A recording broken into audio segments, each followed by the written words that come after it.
Hello, English learners. Welcome back to another lesson with us here at English Pod. My name is Marco. And I'm Erica. And today we have a lesson for all our university students out there. That's right. We're talking about registering for university. Okay, so it's a difficult process sometimes, even in your own language. So we're going to try and make it a little bit easier by giving you some of the common words you would need to register at a university. All right, well, I think it's time we get started by listening to the dialogue. And we're going to listen to a young female student as she tries to choose her classes.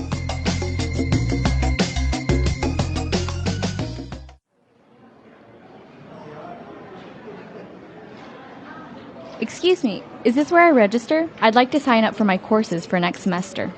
Yes, of course. I need your student ID, please. Here you are. Okay, Susan. It says here that you are a business major and that you're in your second year. Is this information correct? Yes. I do want to take some additional credits this year to get a minor in psychology. Sure, that's not a problem. Do you have the list of courses that you want to take this semester? Yeah, here's my list. I'm not sure if the class schedule will allow me to take all of them, though. Yeah, that's perfect.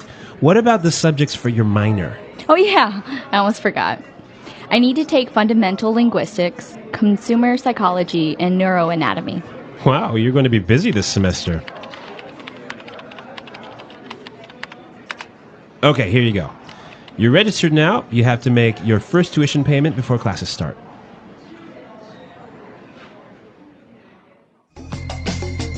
All right, great. A very good student, taking a lot of classes this semester. I know, and it sounds like some of them are pretty hard as well. Yeah, they are.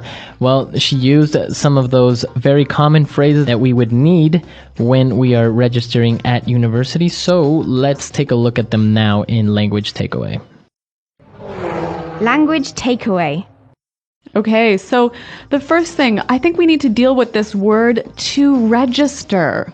Register. So register for university. Okay, so we've mentioned this word many times, so I think it would be a good idea to listen to some examples, and then we'll come back and explain it.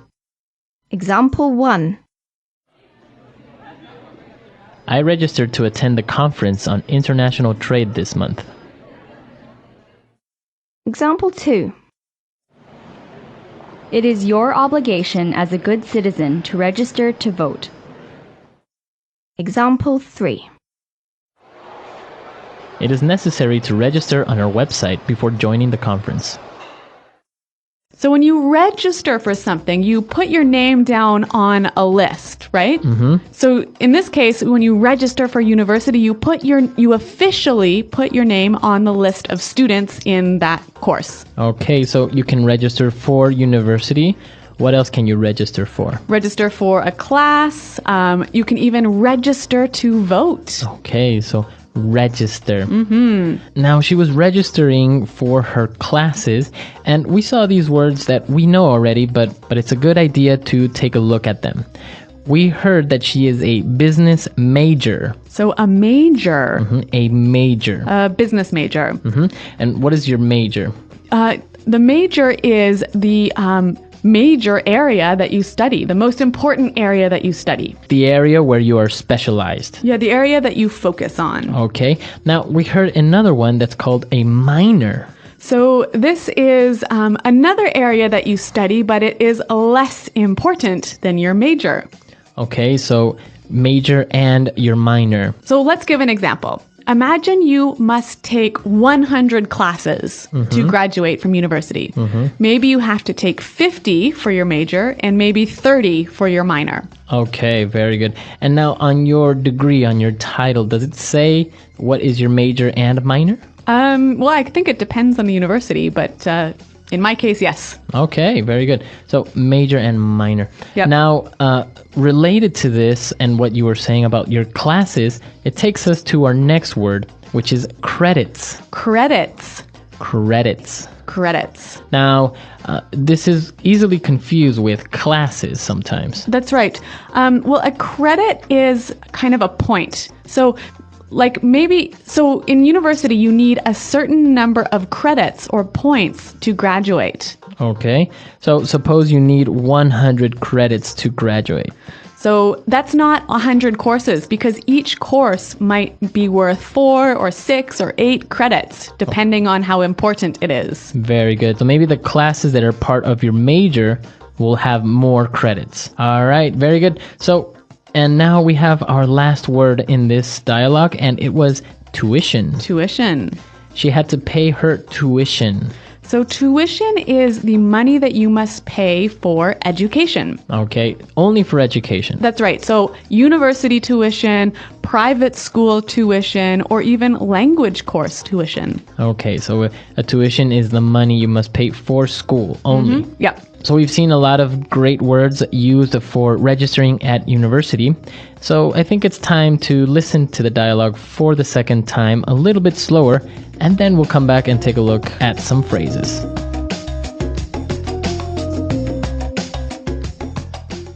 Excuse me, is this where I register?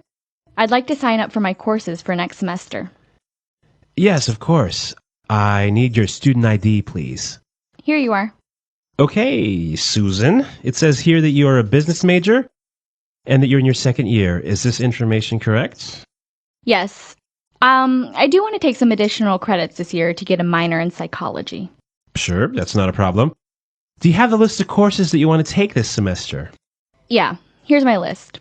I'm not sure if the class schedule will allow me to take all of them, though. Yeah, that's perfect. What about the subjects for your minor? Oh yeah, I almost forgot. I need to take fundamental linguistics, consumer psychology, and neuroanatomy. Wow, you're going to be busy this semester. Okay, here you go. You're registered now. You have to make your first tuition payment before classes start. All right, so it's time for putting it together. Putting it together.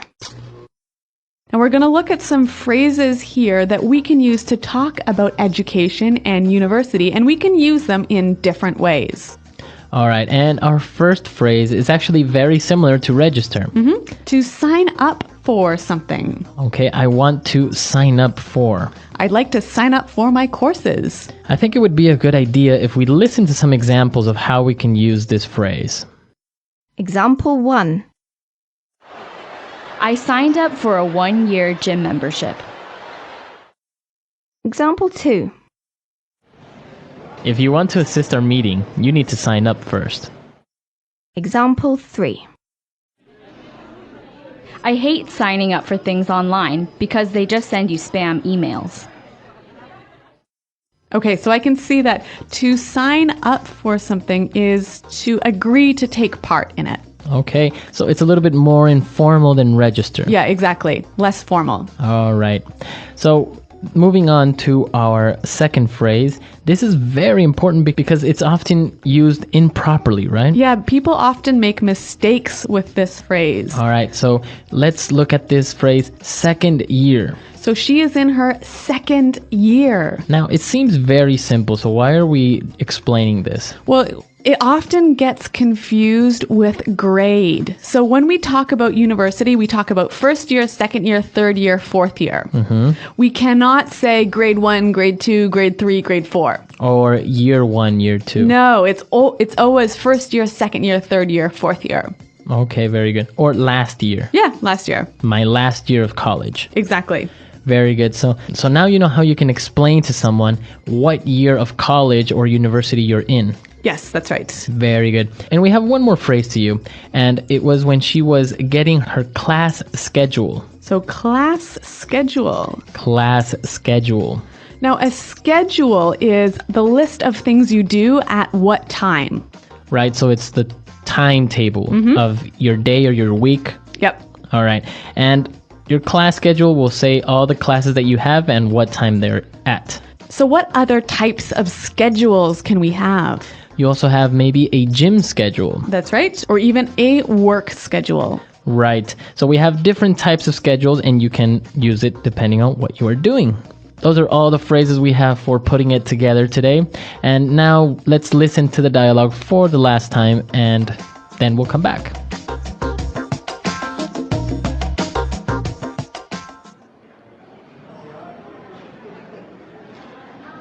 Excuse me, is this where I register? I'd like to sign up for my courses for next semester. Yes, of course. I need your student ID, please. Here you are. Okay, Susan. It says here that you are a business major and that you're in your second year. Is this information correct? Yes, I do want to take some additional credits this year to get a minor in psychology. Sure, that's not a problem. Do you have the list of courses that you want to take this semester? Yeah, here's my list. I'm not sure if the class schedule will allow me to take all of them, though. Yeah, that's perfect. What about the subjects for your minor? Oh yeah, I almost forgot. I need to take fundamental linguistics, consumer psychology, and neuroanatomy. Wow, you're going to be busy this semester. Okay, here you go. You're registered now. You have to make your first tuition payment before classes start.